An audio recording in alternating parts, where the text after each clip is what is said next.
Desde la tierra linda, Marcabaye, Huachucolpa, Pampastaya, Caja, Huancavelica.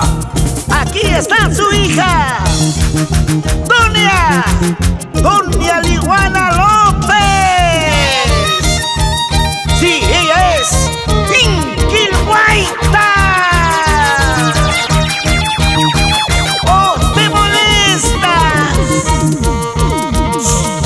Voz, juventud y simpatía.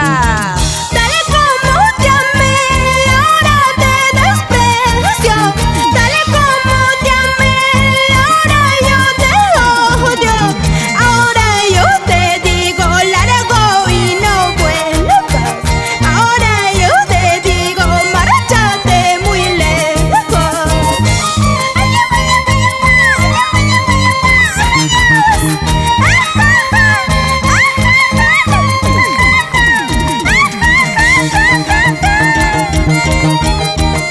¡Salud!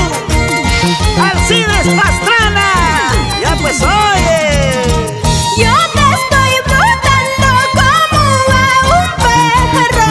Tú no te mereces que yo llore por ti.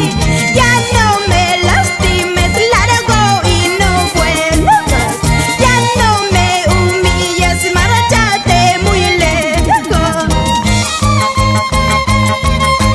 Maricel Gutarra, no llores, baila con tu pequeño Darien Díaz, Purito Huancayo.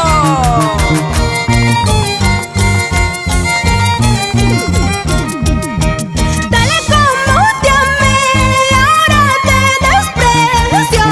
Dale como te amé, ahora yo te odio.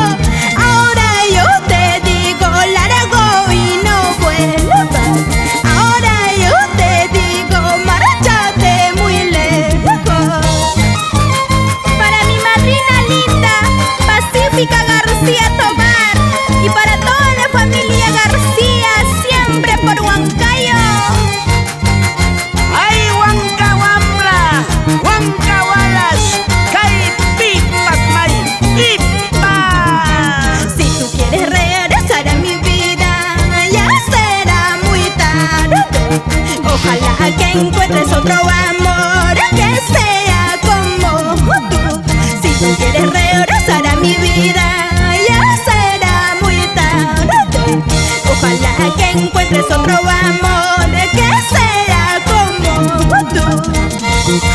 Atilio Gutarra Torres, desde cielo, derrama tu bendición a tus seres amados.